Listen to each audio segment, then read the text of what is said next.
തയ്യാറാക്കിയത് അബ്ദുൽ ജബ്ബാർ അബ്ദുള്ള അഥവാ അബ്ദുൽ ജബ്ബാർ മദീനി, NV മുഹമ്മദ് സാലിം, അതേപോലെ തന്നെ റാഷിദ് ബിൻ ഖലീൽ എന്നിവർ ചേർന്നുകൊണ്ടാണ്. അസ്സലാമു അലൈക്കും വറഹ്മത്തുള്ളാഹി വബറകാത്തു. സഹോദരന്മാരെ, ഹനീഫ് കായക്കൊടി ഇവിടെ ഈ പ്രബന്ധം, ഇവരെ എഴുതിയിട്ടുള്ള ഈ പ്രബന്ധം ഇവിടെ കൊണ്ടുവരുന്നത് നേരത്തെ TP അബ്ദുള്ള കോയ മദനി പറഞ്ഞ പച്ചക്കളവ്, അള്ളാഹു അല്ലാത്തവരെ വിളിച്ചു പ്രാർത്ഥിക്കാൻ പാടുണ്ടോ പാടില്ലേ എന്നൊരു ചർച്ച ഇസ്ലാഹി പ്രസ്ഥാനത്തിന്റെ പണ്ഡിതന്മാർക്കിടയിൽ നടന്നു എന്നൊരു പച്ചക്കളവ്, യാതൊരു അടിസ്ഥാനവുമില്ലാത്ത, യാതൊരു നിലക്കും അതിനെ സാധൂകരിക്കാൻ കഴിയാത്ത പച്ചയായ കളവ്. ആ കളവിനെ ന്യായീകരിക്കാനും വെള്ളപൂശാനും വേണ്ടിയിട്ട്, തെളിവുണ്ടാക്കാൻ വേണ്ടിയിട്ട് ഇയാൾ കാട്ടിക്കൂട്ടുന്ന ചില കോപ്രായങ്ങളുണ്ട്. അതാണ് നമ്മൾ ഇന്ന് ഇവിടെ ചർച്ച ചെയ്യുന്നത്. അപ്പോൾ അദ്ദേഹം അതിനു വേണ്ടിയിട്ട് ഈ പറഞ്ഞ സാലിം കെയും ജബ്ബാർ മദീനിയും റാഷിദ് ബിൻ ഖലീലും ഒക്കെ എഴുതിയ പ്രബന്ധത്തിന്റെ 1-ാമത്തെ പേജിൽ ഇസ്ലാഹ് മാസികയിലെ ഒരു വരിയുണ്ട്. ആ വരി അദ്ദേഹം വായിക്കാണ്. അത് വായിക്കട്ടെ. അത് വായിച്ചിട്ട് ഇവരുടെ വാദം ആ വരി അള്ളാഹുൽ പങ്കു ചേർക്കലാണ് എന്നാണല്ലോ. അപ്പൊ അത് അള്ളാഹുൽ പങ്കു ചേർക്കലാകുന്ന വരിയാണോ അല്ലേ, അതൊന്ന് പരിശോധിച്ചതിന് ശേഷം ഇദ്ദേഹം പറയുന്നുണ്ട് ഇവര് വലിയ കൃത്രിമമാണ് കാണിച്ചത്. ആ കൃത്രിമം എന്ത് എന്നതൊക്കെ നമുക്ക് ഈ ഒരു വീഡിയോയിലൂടെ ഇൻഷാ അല്ലാഹ് പരിശോധിക്കാം. അള്ളാഹു അനുഗ്രഹിക്കട്ടെ. അദ്ദേഹം ആ ഇസ്ലാഹ് മാസിക വായിക്കട്ടെ. ഈ പ്രബന്ധമാണ് ഈ വിഷയത്തിൽ ആദ്യമായി പുറത്തിറങ്ങിയ ഒരു പ്രബന്ധം. 1-ാമത്തെ പേജ് ആരംഭിക്കുന്നത് ഇങ്ങനെയാണ്. ഈ പേജിൽ നമുക്ക് കൊടുത്തത് കാണാം, ഇസ്ലാഹ് മാസികയിൽ നിന്നുള്ള ഒരു ഉദ്ധരണി. ഇസ്ലാഹ് മാസികയിൽ നിന്ന് പകൽ വെളിച്ചത്തിൽ വിജനമായ മരുഭൂമിയിലൂടെ വഴിയറിയാതെ നടന്നു നീങ്ങുന്ന ഒരാൾ, പരിസരത്ത് ആരെയും കാണുന്നില്ല. ഇവിടെ എൻ്റെ ശബ്ദം കേൾക്കുന്ന ആരെങ്കിലും മനുഷ്യൻ, മലക്ക്, ജിന്ന് എന്നെ സഹായിക്കട്ടെ എന്ന് നനച്ച്, പടപ്പുകളെ എന്നെ സഹായിക്കണേ, എനിക്ക് വഴി കാണിച്ചു തരണേ എന്ന് ഉച്ചത്തിൽ വിളിച്ചു പറയുന്നുവെങ്കിൽ അബൗദ്ധിക മാർഗത്തിലുള്ള സഹായതേട്ടം അതിലില്ല. അതെ, അബൗദ്ധികമായ മാർഗത്തിലുള്ള സഹായതേട്ടം അതിലില്ല എന്നാണ് ജബ്ബാർ മൗലവി പറഞ്ഞത്. നിങ്ങൾ പറയുന്നത് അബൗദ്ധികമായ മാർഗത്തിലുള്ള സഹായതേട്ടം അതിലുണ്ട് എന്നാണ്. എന്നാൽ എന്താണ് ഇവിടെ അബൗദ്ധികമായ മാർഗത്തിലുള്ള സഹായതേട്ടം ഉള്ളത്? അത് വളരെ കൃത്യമായി മലയാളത്തിൽ, പച്ച മലയാളത്തിൽ ഏത് സാധാരണക്കാരന് മനസ്സിലാകുന്ന രൂപത്തിൽ ഇവിടെ എഴുതി വച്ചിട്ട് പോലും അത് കൃത്യമായി വായിച്ച് പറഞ്ഞു മനസ്സിലാക്കി കൊടുക്കുന്നതിന് പകരം ഇവിടെ സന്ദർഭത്ത് നടത്തിയെടുത്ത് ആളുകളെ കബളിപ്പിക്കാം, തെറ്റിദ്ധരിപ്പിക്കാം എന്ന് കുബൂരി മടവൂരികൾ പയറ്റിയ അതേ അടവ് ഏറ്റു പറഞ്ഞുകൊണ്ട് ഇന്ന് ഈ ഹനീഫയും അതേപോലെ അനസും അതുപോലുള്ള ആളുകളും രംഗത്തിറങ്ങിയപ്പോൾ ഇവർ ചെന്നുപെട്ടത് വളരെ അപകടം പിടിച്ച കുഫ്രിയത്തിന്റെ വാദത്തിലാണ്. പകൽ വെളിച്ചത്തിൽ വിജനമായ മരുഭൂമിയിലൂടെ വഴിയറിയാതെ നടന്നു നീങ്ങുന്ന ഒരാൾ പരിസരത്ത് ആരെയും കാണുന്നില്ല. ആ പരിസരത്തൊന്നും ആരും കാണുന്ന പരിധിയിൽ ആരുമില്ല.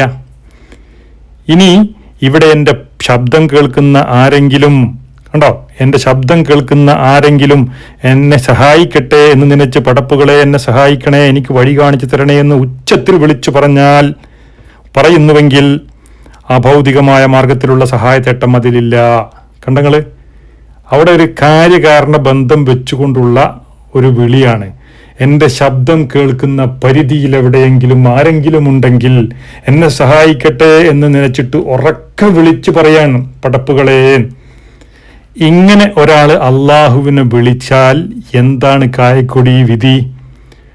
ഇവിടെ പരിസരത്തൊന്നും ആരും കാണുന്നില്ല, എന്നാൽ നീ എൻ്റെ ശബ്ദം കേൾക്കുന്ന പരിധിയിലെങ്കിലും പടച്ചോനുണ്ടെങ്കിൽ പടച്ചോൻ സഹായിക്കട്ടെ എന്ന് കരുതിയിട്ട്, എന്ത് വെളിച്ചം തരട്ടെ അല്ലെങ്കിൽ വഴി കാണിച്ചു തരട്ടെ എന്ന് വിചാരിച്ചിട്ട്, പടച്ചോനെ എനിക്കൊന്ന് വഴി കാണിച്ചു തരണേ എന്ന് ഭൗതികമായ ഒരു കാര്യം അള്ളാഹുവിനോട് ചോദിച്ചാൽ അത് അള്ളാഹുവിനെ പരിഹസിക്കലല്ലേ? മനുഷ്യരോട് അങ്ങനെ അന്വേഷിക്കുക. മനുഷ്യന്മാരാരെങ്കിലും ഇവിടെ ഉണ്ടെങ്കിൽ അതെന്ത് ചെയ്യാം, നമുക്ക് ഉറക്കെ വിളിച്ചന്വേഷിക്കുക, അവിടെ ആരെങ്കിലും ഉണ്ടോ എന്നൊന്ന് സഹായിക്കണേ എന്ന് ഉറക്കെ വിളിച്ചന്വേഷിച്ചാൽ എന്തില്ല, അത് മനുഷ്യനെയാണ് ഉദ്ദേശിക്കണമെങ്കിൽ യാതൊരു കുഴപ്പമില്ല. എന്നാൽ ജിന്നിനെ മലക്കിനെ ഉദ്ദേശിക്കാൻ പറ്റൂല. പക്ഷെ ഇവിടെ അഭൗതികമായ സഹായത്തേട്ടം അതിലുണ്ടോ? അത് അള്ളാഹുവിലേക്ക് പോയാൽ ഇബാദത്താകുമോ? അത് ഇബാദത്താകുമെങ്കിൽ നിങ്ങൾ പറഞ്ഞ മനുഷ്യനെ ഉദ്ദേശിക്കാനും പറ്റൂല, മലക്കിനെ ഉദ്ദേശിക്കാനും പറ്റൂല, ജിന്നിനെ ഉദ്ദേശിക്കാനും പറ്റൂല. ഇയ്യാക നഅ്ബുദു വ ഇയ്യാക നസ്തഈനിന്റെ പരിധിയിൽ വരുന്ന സഹായത്തേട്ടമാണോ? അല്ല. മനുഷ്യനെ ഉദ്ദേശിച്ചാൽ എന്തുണ്ട്, അത് അനുവദനീയമാണ്. എന്നാൽ മനുഷ്യനല്ലാത്ത മറ്റേതെങ്കിലും സൃഷ്ടികളെ ഉദ്ദേശിക്കാൻ അവർ നമുക്ക് അനുവദിച്ചു തന്നിട്ടുണ്ടോ? ഇല്ല, അനുവദിച്ചു തന്നിട്ടില്ല. അങ്ങനെ സഹായിക്കാൻ ചോദിക്കാൻ ഒരു മാതൃകയില്ല, അതൊന്നുമില്ല. പക്ഷെ ഇവിടെ അഭൗതികത ഉണ്ടോ ഇല്ലേ എന്നതാണ് വിഷയം. അള്ളാഹുവിൽ പങ്കു ചേർക്കലാകുന്നൊരു ചോദ്യമുണ്ടോ? അള്ളാഹുവിലേക്ക് പോകേണ്ട ചോദ്യമാണോ അല്ലേ എന്നതാണ് വിഷയം. ഇത് അള്ളാഹുവിലേക്ക് പോകണമെന്നാണ് നിങ്ങൾ പറയുന്നത്. മനുഷ്യന്മാരാരും കാണുന്നില്ലെങ്കിൽ പിന്നെ ഉറക്കെ വിളിച്ച് അന്വേഷിക്കേണ്ടത് ആരെയാണ്? പടച്ചോനെയാണെന്നല്ലേ നിങ്ങളുടെ വാദം. ഈ ജബ്ബാർ മൗലവി എഴുതിയ വാദത്തെ ഗണ്ണിക്കുമ്പോൾ നിങ്ങളുടെ വാദം അതിന് നേരെ എതിരായ വരുമ്പോൾ നിങ്ങൾ ഉദ്ദേശിക്കപ്പെടുന്നത് അങ്ങനെ വിളിക്കേണ്ടത് അള്ളാഹുവിനെയാണ് എന്നല്ലേ? അങ്ങനെ നിങ്ങൾ വാദിക്കുക വഴി നിങ്ങൾ അള്ളാഹുവിനെ പരിഹസിക്കുകയും കുഫറിൽ അകപ്പെടുകയുമല്ലേ ചെയ്യുന്നത് കായക്കൊടി. അതുകൊണ്ട് കായക്കൊടി, അനസേ, നിങ്ങളോട് നമുക്ക് പറയാനുള്ളത്, ഈ അമ്പലക്കടവിന്റെയും കരിമ്പിലാക്കലിന്റെയും അലിമദനിയുടെയും മൻസൂർ അലി ചമ്മാടിന്റെയും വിവരക്കേട്, അബ്ദുസലാം സുല്ലമിയുടെ വിവരക്കേട് അത് ഏറ്റു പറയുന്ന നാവായി നിങ്ങളൊക്കെ മാറിയത് കൊണ്ടാണ് നിങ്ങൾക്ക് ഇതുപോലുള്ള വലിയ അപകടത്തിൽ നിങ്ങൾ ചെന്ന് ചാടിയത്.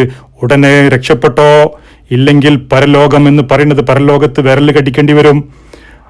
ഇത് ഇനി നിങ്ങൾക്ക് നിന്ന് തിരിച്ചു പോരാൻ കഴിയാത്ത വിധം നിങ്ങൾ മാറ്റിപ്പറയുകയും, ഇനി ഇതെങ്ങനെ നിങ്ങൾ മാറ്റിപ്പറയും അതൊന്നും വിചാരിച്ചിട്ട് ആളുകളുടെ മുമ്പിൽ എന്ത് പറയുമെന്ന് വിചാരിച്ചിട്ട് ഈ ആളുകളൊക്കെ നിങ്ങൾക്ക് പുറത്തു തരും, മാപ്പാക്കും. പക്ഷേ ഈ നിലക്ക് അള്ളാഹുവിനെ പരിഹസിച്ച് കുഫർ ചെയ്തിട്ട് പരലോകത്ത് ചെന്നിട്ട് നാളെ പരലോകത്ത് നരകത്തീയിൽ കത്തിക്കരയുന്നൊരു ദുരവസ്ഥ നമുക്കാർക്കും വരാതിരിക്കാൻ എല്ലാവരും അള്ളാഹുവിനെ ഫഅലം അന്നഹു ലാ ഇലാഹ ഇല്ലല്ലാഹ്, ആ ലാ ഇലാഹ ഇല്ലല്ലാഹ് കൃത്യമായി ആരാണ് അള്ളാഹ്, എന്താണ് അള്ളാഹുവിന് നൽകേണ്ടത്, എന്താണ് സൃഷ്ടികൾക്ക് നൽകേണ്ടത്, മനുഷ്യനോട് എന്തൊക്കെ ചോദിക്കാം, പടച്ചവനോട് എന്താ ചോദിക്കേണ്ടത്, അത് രണ്ടും സൃഷ്ടാവിനെയും സൃഷ്ടികളെയും വേർതിരിച്ച് കൃത്യമായി പഠിച്ച് മനസ്സിലാക്കി നിങ്ങൾ വിശുദ്ധ ഖുർആൻ പറഞ്ഞതുപോലെ ഫഅലം അന്നഹു ലാ ഇലാഹ ഇല്ലല്ലാഹ്, തീർച്ചയായും നിങ്ങൾ ലാ ഇലാഹ ഇല്ലല്ലാഹ് നിങ്ങൾ അറിഞ്ഞിരിക്കണം എന്ന ആ അറിവ്, ഒരു തിരിച്ചറിവ് നമുക്ക് ഓരോരുത്തർക്കും ഉണ്ടാവണം.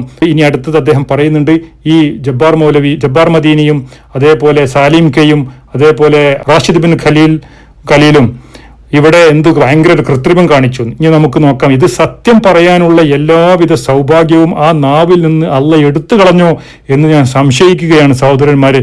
ഇദ്ദേഹം പറഞ്ഞു കൂട്ടുന്ന കളവുകൾ ഇനി നമുക്ക് കേൾക്കാം, അതിനനുസരിച്ച് നമുക്ക് തെളിവുകൾ സഹിതം നമുക്കത് പരിശോധിക്കുകയും ചെയ്യാം. എന്ന ഭാഗമാണ് ഇവിടെ സ്കാൻ ചെയ്ത് ചേർത്തിരിക്കുന്നത്. ഇവിടെ ആരംഭിക്കുന്നു ഈ വിഷയത്തിൽ അബ്ദുൽ ജബ്ബാർ മദീനിയും NV മുഹമ്മദ് സാലിമും റാഷിദ് ബിൻ ഖലീലും അതേപോലെ അവരെ പിന്തുണക്കുന്ന ആളുകളും നടത്തുന്ന കൃത്രിമം. ഭയങ്കര കൃത്രിമാണ്. അതായത് അൽ ഇസ്ലാഹ് മാസികയിലെ പ്രസ്തുത വരി ഈ പ്രബന്ധത്തിന്റെ 1-ാമത്തെ പേജിൽ കൊടുത്തു. അതാണ് ഇവിടെയാണ് തുടങ്ങുന്നത്. ഭയങ്കര ഒരു കൃത്രിമം തുടങ്ങുകയാണ്. ആ കൃത്രിമം എന്താണെന്നാണ് ഇനി നമ്മൾ കേൾക്കുന്നത്. അത് അദ്ദേഹം പറയട്ടെ. എന്തുകൊണ്ടാണ് ഇസ്ലാഹിൽ നിന്ന് ഈ പാരഗ്രാഫ് എടുത്തു ചേർത്തത്? ഇതിന് തൊട്ട് മുമ്പാണല്ലോ നേരത്തെ ഇവിടെ വായിക്കുകയും നമ്മൾ ചർച്ച ചെയ്യുകയും ചെയ്ത പാരഗ്രാഫ് ഉള്ളത്. ആ പാരഗ്രാഫിലാണ് രാത്രിയുടെ ഇരുളിൽ തപ്പിത്തടഞ്ഞു നീങ്ങുന്ന ഒരാൾ തൻ്റെ തൊട്ടടുത്ത് നിന്ന് ശബ്ദം കേൾക്കുന്നു, ആളെ കാണുന്നില്ല.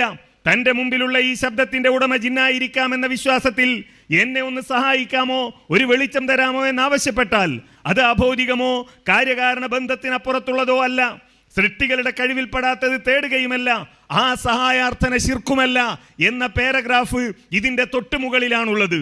എന്തുകൊണ്ടാ അബ്ദുൽ ജബ്ബാർ മദീനിയും NV സാലിമും ഈ പാരഗ്രാഫ് ഒഴിവാക്കിയത്? എന്തുകൊണ്ടാണ് അതിനുശേഷമുള്ള 2-ാമത്തെ പാരഗ്രാഫ് എടുത്തു ചേർത്തത് എന്ന് ചോദിച്ചാൽ അതിന്റെ ഉത്തരം ഈ അപ്പൊ സഹോദരന്മാരെ, മൂപ്പര് ചോദിക്കുന്നത് നിങ്ങൾ കേട്ടില്ലേ? എന്തുകൊണ്ടാണ് മുകളിലെ വരി കൊടുക്കാതിരുന്നത്? എന്തുകൊണ്ട് താഴത്തെ വരി മാത്രം കൊടുത്തത്? ചോദ്യം മൂപ്പരന്നെ, ഉത്തരം മൂപ്പരന്നെ. ഇനി മുകളിലെ വരി കൊടുത്തെന്ന് സങ്കല്പിക്കുക. അപ്പൊ ചോദിക്കും, എന്തുകൊണ്ടാണ് ഈ മുകളിലെ വരി ഇവിടെ കൊടുത്തത്, എന്തുകൊണ്ടാണ് താഴത്തെ വരി കൊടുക്കാതിരുന്നത് എന്ന് ഇയാൾ ചോദിക്കും. അപ്പൊ അത് എന്ത് ചെയ്താലും അമ്മനെ തല്ലിയാലും 2 വീക്ഷണം എന്ന് പറഞ്ഞ മാതിരത്തൊരു അവസ്ഥയിലേക്കാണ് ഇപ്പൊ നമ്മളെ കായക്കൊടി പോണത്. അല്ലാതെ ആ ആശയത്തെ എതിർക്കാനോ ആശയത്തെ വിമർശിക്കുകയോ ചെയ്യുന്നതിന് പകരം ഈ ജാതി കുറെ സംഗതികൾ പറഞ്ഞിട്ട് ആളുകളെങ്ങനെ കണ്ണിൽ പൊടിയിടാനുള്ള ഒരു തന്ത്രം മാത്രമാണ് അയാൾ പയറ്റിക്കൊണ്ടിരിക്കുന്നത്. ഇനി അയാൾ പറയട്ടെ എന്താണ് ഇവിടെ കാണിച്ചിരിക്കുന്ന കൃത്രിമം, അത് അദ്ദേഹം പറയട്ടെ. പാരഗ്രാഫിൽ പറയുന്ന അള്ളാഹുവിന്റെ പടപ്പുകളെ എന്നെ സഹായിക്കണേ, പടപ്പുകളെ എന്നെ സഹായിക്കണേ എന്ന ഒരു വാക്കതിലുണ്ട്. ആ വാക്കിൽ പിടിച്ചുകൊണ്ട് ഇത് ഇബാദല്ലാഹ് യാ ഇബാദല്ലാഹ് ഐനൂനിയുമായി കൂട്ടിച്ചേർക്കാം എന്ന കുബുദ്ധിയാണ് ഈ പാരഗ്രാഫ് എടുത്തു കൊടുക്കാൻ ഇവരെ പ്രേരിപ്പിച്ചത്. ഇത് യാ ഇബാദല്ലാഹുമായി കൂട്ടിക്കെട്ടിയതാണ് അബ്ദുൽ ജബ്ബാർ മദീനിയും സാലിം കെയും അതേപോലെ റാഷിദ് ബിൻ ഖലീലും ചെയ്ത ഭയങ്കര കൃത്രിമം. എന്നാൽ ഇത് യാ ഇബാദല്ലാഹുമായി കൂട്ടിക്കെട്ടിയ ആൾക്കാരെ നമുക്ക് കേൾക്കാം. ഇത് ഞാൻ ഇവിടെ ഇടുന്നുണ്ട്, ഞങ്ങൾ കേൾപ്പിക്കുന്നുണ്ട്. ഓക്കെ, പക്ഷേ ഇവിടെ യാ ഇബാദത്ത് ഈ അനീഫ് കായക്കൊടിയെ സംബന്ധിച്ചിടത്തോളം രണ്ടാണെങ്കിലും ഇത് യാ ഇബാദല്ലാഹിൽ ഉണ്ടെങ്കിലും ശരി ഇല്ലെങ്കിലും ശരി അള്ളാഹുൽ പങ്കു ചേർക്കലാണെന്നല്ല നിങ്ങളുടെ വാദം. നിങ്ങൾ മൂവാറ്റുപുഴ സംവാദത്തിൽ പോയിട്ട് യാ ഇബാദല്ലാഹ് ശിർക്കാണെന്ന് നിങ്ങൾ സമ്മതിച്ചു കൊടുത്തില്ലേ?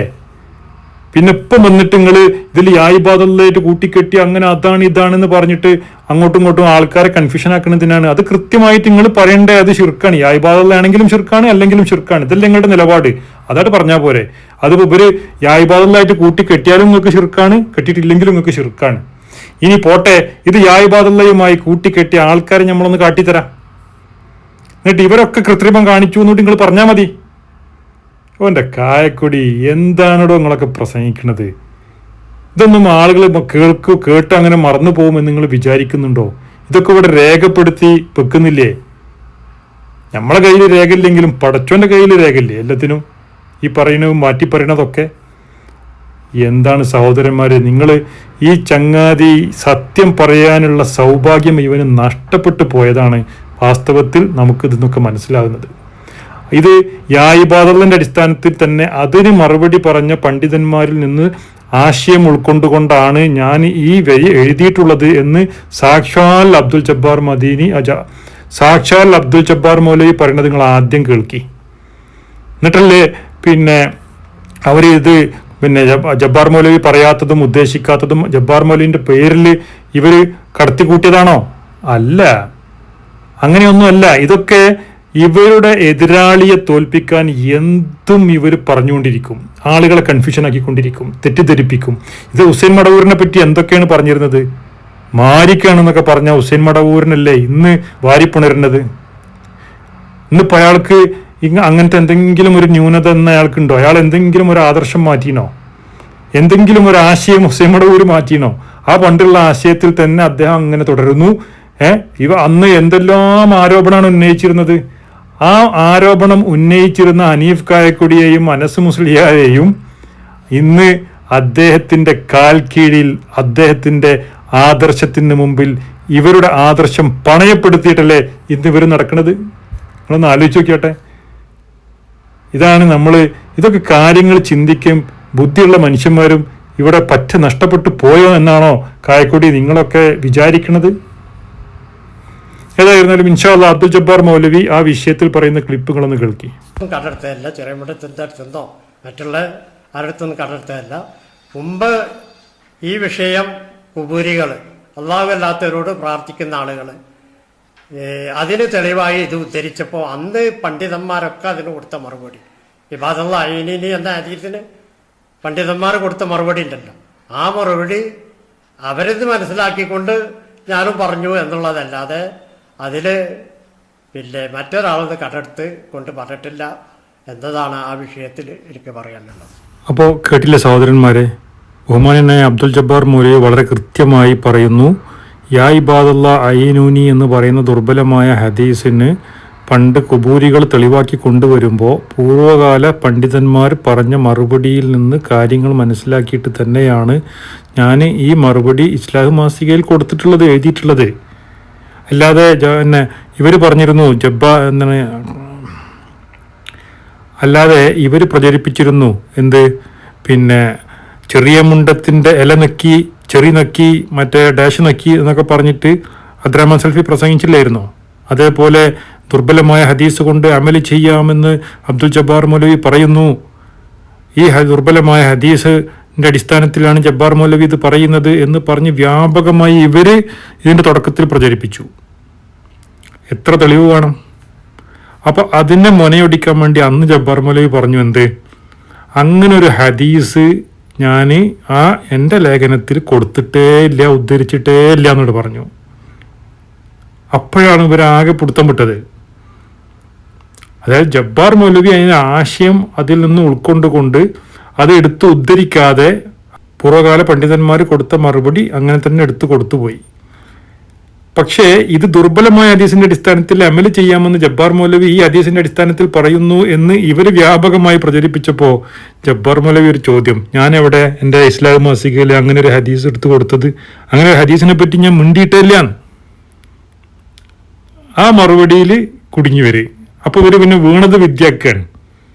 ആണ്ടോ ജബ്ബാർ മൗലവി ഈ ഹദീസിന്റെ അടിസ്ഥാനത്തിലല്ല പറഞ്ഞത്, അത് വേറെയാണ് വിഷയം, ഇത് വേറെയാണ് വിഷയം എന്നിങ്ങോട്ട് അട്ടിമറിച്ചിട്ട് ആളെ കബളിപ്പിക്കാനും തെറ്റിദ്ധരിപ്പിക്കാനാണ് ശ്രമം. എന്നാൽ കായക്കൊടിയെ സംബന്ധിച്ചിടത്തോളം നവമടവൂരികളെ സംബന്ധിച്ചിടത്തോളം, മനസ്സിനെ സംബന്ധിച്ചിടത്തോളം അന്ന് മൂവാറ്റുപുഴയിൽ പോയിട്ട് ഈ യാ ഇബാദുള്ള എന്ന് പറയുന്ന ഹദീസ് അത് അള്ളാഹുവിൽ പങ്കു ചേർക്കലാണ് എന്നാണ്. പിന്നെ അങ്ങനെ പറഞ്ഞാലും യാ ഇബാദിന്റെ അടിസ്ഥാനത്തിലാണെങ്കിലും അല്ലെങ്കിലും അള്ളാഹുവിൽ പങ്കു ചേർക്കലാണ് എന്നാണ് KNMന്റെ നിലപാട്. പിന്നെ ഇപ്പൊ എന്തിനാ ഇപ്പൊ ഇതിവിടെ രണ്ടും വേർതിരിച്ച് പറഞ്ഞ ആളുകളെ തെറ്റിദ്ധരിപ്പിക്കാൻ ഇയാൾ ശ്രമിക്കുന്നത്? അപ്പോൾ കായക്കൊടി ആളുകളെ കബളിപ്പിക്കുകയാണ് സത്യത്തിൽ ചെയ്യുന്നത് എന്ന് നിങ്ങൾ തിരിച്ചറിയുക. ഇൻഷാ അല്ലാഹ് ഇനി ഈ ഹദീസുകളെ വെച്ചുകൊണ്ട് തന്നെ യാ ഇബാദുള്ള ഹദീസ് എടുത്ത് വെച്ചുകൊണ്ട് KNMന്റെ തന്നെ ഇപ്പോഴേ അവിടെ അവരുടെ ഭാഗത്തുള്ള അനസ് മുസ്ലിയാരും ഈ ഹനീഫയും അതേപോലെ പിന്നെ മറ്റും പല ആളുകളും ഈ ഹദീസിന്റെ അടിസ്ഥാനത്തിലാണ് ജബ്ബാർ മൗലവി, ഈ ലേഖനം നാസർ സുല്ലമി, അബ്ദുറഹ്മാൻ മദീനി, ഇവരൊക്കെ ഈ ഹദീസിന്റെ അടിസ്ഥാനത്തിലാണ് ജബ്ബാർ മൗലവി എഴുതിയിട്ടുള്ളത് എന്ന് പറയുന്ന ക്ലിപ്പുകൾ ഞാൻ നിങ്ങളെ കേൾപ്പിക്കാം. ഇപ്പോൾ ഒരുപാട് സമയം ഇത് വൈകിയത് കൊണ്ട് ഇൻഷാ അല്ലാഹ് അടുത്ത ഒരു വീഡിയോയിൽ നമ്മളത് പ്രതിപാദിക്കാം ഇൻഷാ അല്ലാഹ്.